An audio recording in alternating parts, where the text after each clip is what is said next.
Bulaga! Ayan guys, welcome back sa aking channel, Jillian Official Vlogs. So for today's video is mag-unboxing tayo guys ng aking ipon challenge ko no nung last year. Kasi kailangan ko na siyang buksan kasi maglilipat kami ng bahay. Baka makita pa nila. Pero hindi naman to guys kalakihan kasi ito ang mga tira-tira ng mga budget ko pag ako'y lumabas ng Sunday. Yung mga tira-tira ba? Tira-tira. Hindi yun as in maramihan yung ipon challenge ko. Kaya ito na guys. Ayan, magkano kaya ito? Ayan o.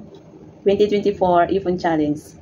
Ano na to guys? Mga barya-barya. Ginawa ko lang siyang pang premiere unboxing. Kaya, kasi nagusto ko itong lata na ito maganda. Kaya ito yung kanyang daanan. Yung hulugan ng pera. Ayan, tara guys. Anuhin natin kasi nagliligpit na eh. Lilipat na kami ng bahay. Kaya yung mga mga gamit or mga abubot, yun, kailangan na masend sa Pinas. Kaya ayan. Kailangan ko na rin ito buksan kasi walang kalaban, lumaya si Sir. Kaya, tara guys, buksan natin. Yan. Hindi ko ito nakupitan. Siguro din to, hindi siya umabot ng 1 year. Ano lang to, mga tira-tira, mga coins. Kaya, tara guys, para dagdag allowance ulit. Nilagyan ko to ng tape para hindi ko talaga siya manakaw. Shoutout sa lahat. Tingnan natin guys kung magkano abutin. Baka hindi ito maabot ng nasa isip niyong malaki. Ano lang kasi ito, barya. Kaya, buksan natin guys. Kasi walang kalaban. Shoutout sa lahat. Walang kalaban. Shoutout sa lahat. Grabe yung panglagay ng tape, hindi talaga mabuksan. Paano kaya to?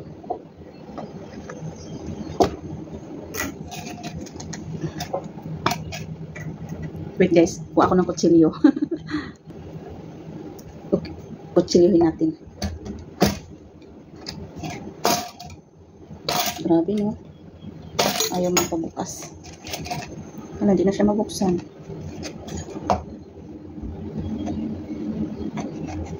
Grabe pa na panglagay ko ng tape. As in, hindi makaginhawa ba?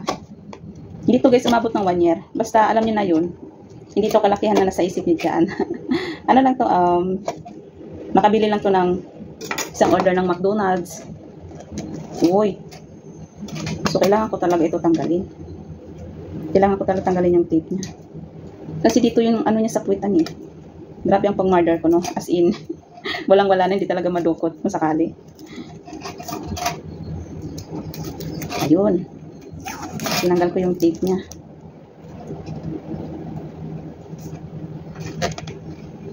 Ay, grabe. Matagalan tayo nito. Kunti lang laman pero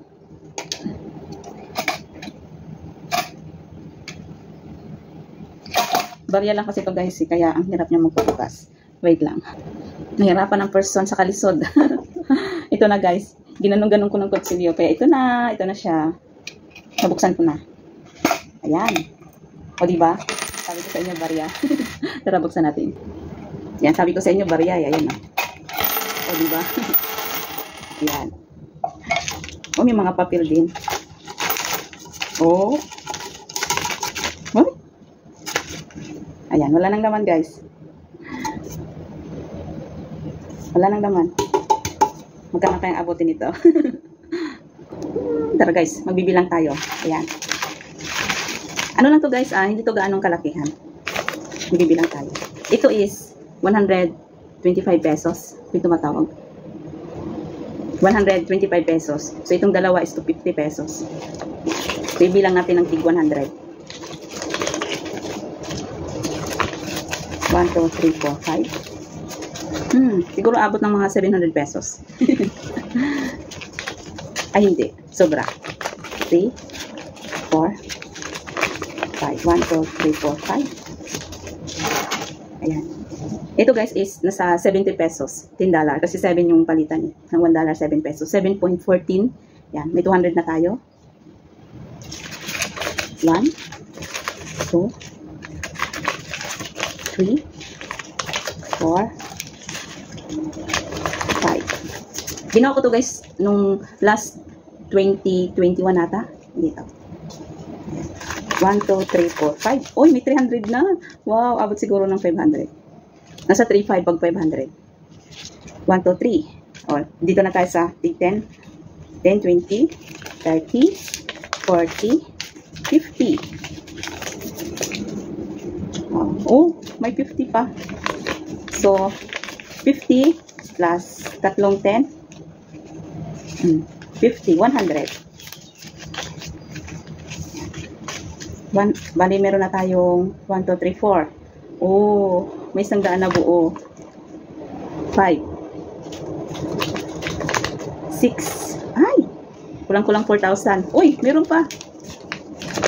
7. Oh, ayan na guys. May 700 HKD na. Kaya dito na tayo sa ano. 1, 20, 40, 50. So, 40, 50, 60 ito guys. 60. 60 yan, 60. May barya. 2, 4, 6, 8, 10, 5, 7, 8, 9, 10. May dalawa pa lang 5. 10, 20, 5, 2, oh, may 5 pa. 7, 8, 9, 10, 20, 30, 2, 4, 5. So, ayan na guys. 1, 2, 3, 4, 5, 6, 7. 7, 60, 70, 80, 90, 5. 795. Yay, meron akong 795 HKD times 7. 7 na lang 7. 60, 70, 80, 90, 5. 795. Well, imagine nyo guys, umabot siya ng 795. Ayan, ayan siya. So, i-compute natin guys. 795 times 7. Oh, bali ano siya guys, nasa 5,000. Ayan. 5,565. 5,565. O, diba? Naka 5,000 ako guys. Isang sahuran na yun sa YouTube. Ayan. Baka mali. 1, 2, 3, 4, 5, 6, 7, 90, 60, 70, 80, 90, 5. Ah, hindi. Mali pala ako kasi ito 700. Tapos, 60, 70, 80, 90. Tama nga, 795. Ulit. 795 times 7 point, lagyan natin 7.1. Oh, basta nasa 5,644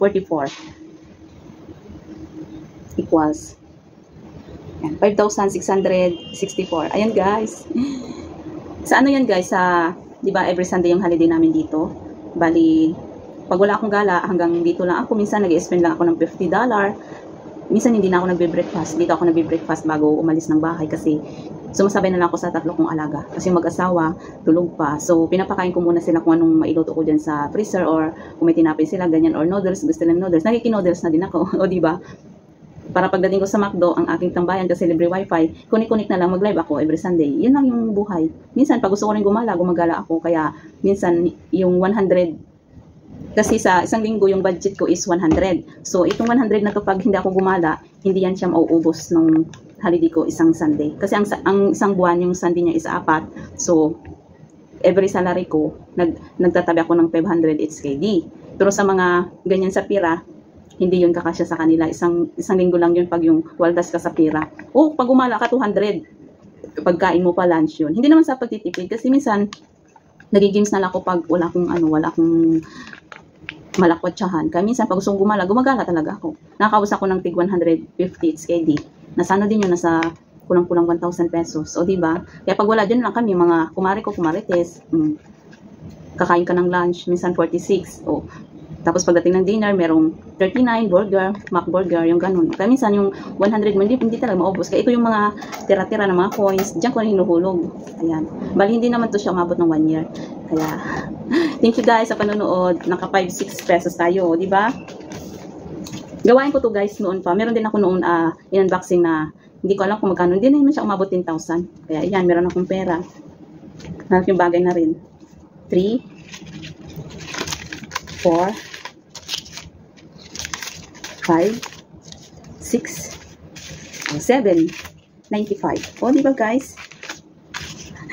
Ayan, bago ang lahat, Shoutout mo na dyan kay Eugene Coanya. Meron ng pang McDo. Kuya Ram, meron ng pang McDo sa mga binibigay niyo. Maraming salamat. Sana masabi tayo sa YouTube. Hindi naman natin lahat ini-edit. Kaya, kung ito ay ipalipad mo yung 30, palipad mo sa YouTube, nasa 150 pesos na din ito. Kaya, yung kulay green. Maraming salamat, and especially to my generous super chatter. Laging nagsishare ng kanyang blessings. Nandito rin sa Hong Kong. Beautiful soul. Alicia Ali, guys, pa-subscribe. Napakabait niya yan. Maraming salamat. Hope Sunday mag-meet tayo. Makikita mo itong pagmumukha kong naka-filter. Basta, sana mag-meet tayo bago ako umuwi ng Pinas. Ayan. Thank you, guys. At ito na. Ano lang ito, guys? Hindi ito kalaki. Barya lang ito, barya. Di ba? Pero kung baga is malaki yung value sa Pinas, sa piso. Kasi, itong $1, nasa 7 pesos. Ayan. Ito is nasa 14 pesos. Ayan. $2. Kahit pa paano, kahit katulong tayo dito sa ibang bansa, malaki pa rin yung sahod natin kontra sa Pinas. Tambay ka sa Pinas, hindi ka makasahod ng 30-70 kada buwan, di ba? Sabi nila, ay katulong lang yan sa ibang bansa. O katulong nga, di ba? At least kahit pa paano, may napupundar naman paunti-unti na katulong sa pamilya. O gaya ko, nanay tsaka si papa, both senior, pinapacheck up po yan. Minsan kulang pa ang sahod. Kaya minsan, marami din yung walang ipon dahil padala ng padala, kaya kahit sa isang buwan mag-earn kayo ng kahit 2,000, 3,000, 1,000 sa savings niyo na hindi mo talaga madudukot. Para pag uwi hindi ka nga, di ba? Kasi kadamihan pag umuwi ng Pinas, yan, doon mo na lang ma-realize kung ang pira mo ay 100 na lang, doon mo ma-realize na kaya napunta yung pira ko. Okay lang sana kung meron kang project na di baling wala akong pira, basta nakita ko ng pinaghirapan ko, okay lang yung ganun. Kaya habang nandito ka pa sa ibang bansa, mag-isip ka kung anong negosyo na sumasahod ka na dito, kahit paano doon nag-income ka, di ba? Advice ko lang yan, guys, kasi sa hirap ng buhay, kailangan natin magganyan ng pira. Sa tulong, nandyan din yung tulong kahit paano, pero hindi naman lahat tutulungan, kasi meron din tayong pangangailangan, di ba? Ayan, shoutout sa lahat, guys, sa mga nanonood dyan, maraming salamat. So, kumapa lang to siya kasi natupi siya dyan sa latay. So, tayo ng wala pang 1 year. Kasi hindi ko sana siya bubuksan. Kaso maglilipat kami ng bahay. Kaya, ayun. Nakapo na rin to sa wallet. Maraming salamat, guys, sa panonood. Bye-bye all. May barya pa. Pambili ice cream. Oh, ibabili mo ito ng ice cream, guys. $8 yung sakon. Kung gusto mo ng sundae, ayan, $11. Oh, wala na. Ice cream lang to. Kasi habang nakatambay sa McDo, mag-ice cream. Diba? Ayan, guys. Bye-bye sa lahat. At syempre, sa ating pag-YouTube, shoutout kay Gisela dyan. Sabi niya nga, hindi man tayo sikat, pero kailangan nating umangat. Ayan. God bless, guys. Salamat.